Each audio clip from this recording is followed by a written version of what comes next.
안녕하세요. 김종국입니다. 저는 2007년 아들의 수술로 가게 된 미국에서 하나님을 만났습니다. 제 삶에 전혀 상관없었던 하나님을 기적적으로 영접했지만 다시 일상으로 돌아오면서 처음의 뜨거움은 점점 식어져가고 제 삶에 여전히 남아있는 문제만 커 보였습니다. 급기야 하나님은 이전에 믿던 우상이나 부적보다도 못한 무능력한 하나님이라고 원망하고 있었습니다. 그렇게 지내오다 저는 2012년 봄 김대현 목사님의 열린 모임에 참석하게 되었습니다. 그 열린 모임에서 예수님의 십자가가 저를 위한 것이었음을 알게 되었습니다.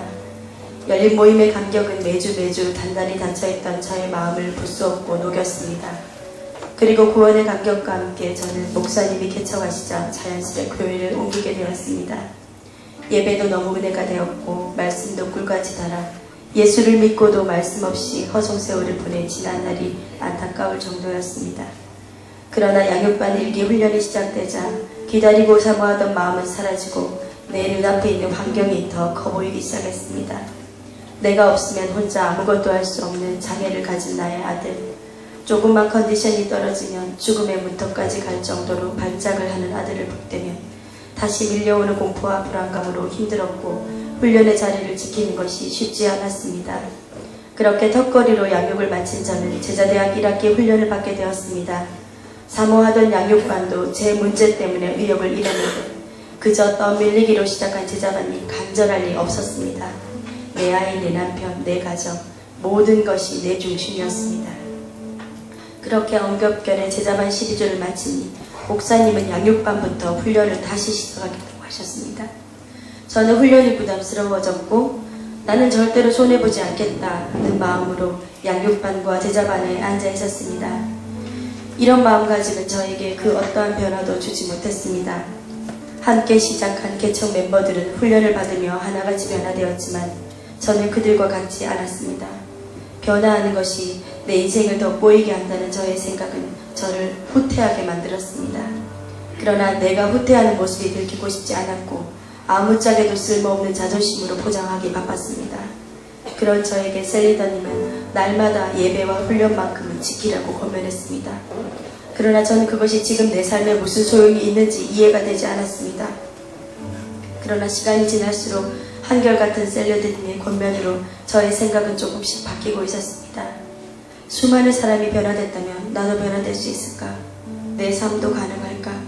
저는 약간의 궁금함과 기대감으로 세 번째 제자반 훈련을 받게 되었습니다. 저는 안 될 것만 같았는데 세 번째 훈련에서야 비로소 돌같이 굳은 제 마음이 갈라지는 소리가 났습니다. 들키지 않으려고 억지로 어금니 깨물었지만 제 눈에는 이미 눈물이 흐르기 시작했습니다. 이렇게 잔인하게 버텨온 세월 속에서 앞밖에 안 남은 내 인생에 뭐 별스러운 게 있을까 하는 마음으로 앉아있던 그 자리에서 저는 하나님과의 첫사랑을 회복하였습니다. 말씀이 들어오기 시작했고 예배를 드리기 위해 또 훈련을 맞추기 위해 근무를 조정했습니다. 그리고 수레바퀴를 굴리기 시작했습니다. 그렇게 저의 자리를 찾아가고 있을 때쯤 저는 부산에서 열리는 듀나게 국제 컨퍼런스에 참석하게 되었습니다.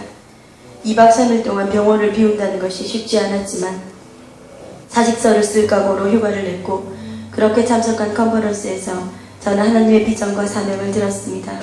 또한 그 비전을 이루기 위해 나를 쓰시겠다는 하나님의 음성을 들었습니다. 정말 많이 울고 회개하였습니다. 그렇게 컨퍼런스 3일 내내 저는 감격과 은혜 그리고 사명의 결단으로 져서 있었습니다. 컨퍼런스에서 돌아와 부르심에 순종하리라 결단한 저는 남편과 상의 후 직장을 내려놓았습니다. 그리고 1년간 두 날개 집중훈련을 받기로 결정을 했습니다. 만만치 않은 결단이었기에 쉽지 않은 훈련의 여정이었습니다. 집중훈련을 받으며 군사반이 시작되었고 열린 모임 인도자로 세워져 거의 매일 누군가와 관계 맺기를 하고 수레바퀴를 저의 우선순위로 바꾸게 되자 우울하거나 걱정할 시간조차 없어지게 되었습니다. 남편과의 관계도 달라졌습니다. 제 가슴속에 아직도 남아있는 쓴뿌리 때문에 나도 모르게 소원하고 그로 인해 때로는 싸움이 일어나던 가정이 달라지기 시작했습니다. 그제서야 저는 모든 문제의 열쇠가 저의 변화였다는 것을 알았습니다. 또한 사명을 다해 달려가니 많은 기도응답의 축복도 누렸습니다.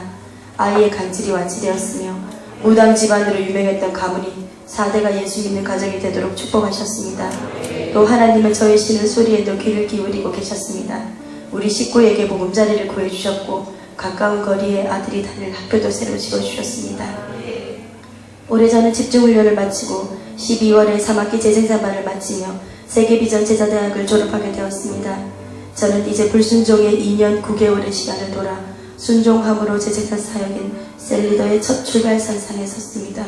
저의 비전은 재생산이며 이 재생산의 비전으로 세계비전을 이루어가는 것입니다.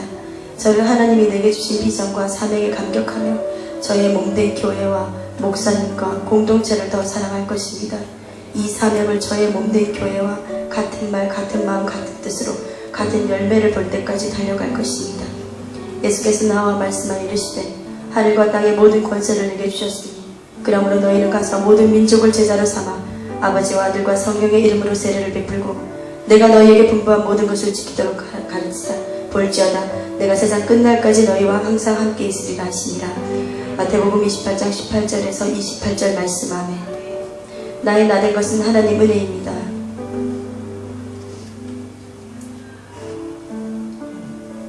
나의 나된 것은 나의 목사님의 열정과 나의 셀리더의 눈물이었습니다.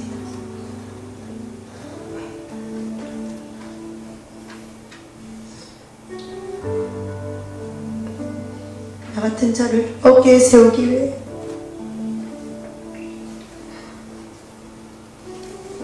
나보다 더 울었던 나의 셀리더님 정말 죄송했고 또한 사랑하고 감사합니다. 새로 뽑은 출발선상에서 재생산 사역자로 새롭게 시작하는 저의 비전 행전은 이제부터 시작입니다. 순종하겠습니다. 충성하겠습니다. 이 비전과 사명 그리고 몸된 교회의 뼈를 묻고 열정과 평생의 수고를 묻겠습니다. 아무 소망 없고 기댈 곳 없는 저를 제 인생에서 가장 가치로운 자리로 불러주신 나의 아버지 하나님 감사합니다. 내 인생의 주인이신 아버지 하나님께 이 모든 감사와 영광을 올려드립니다.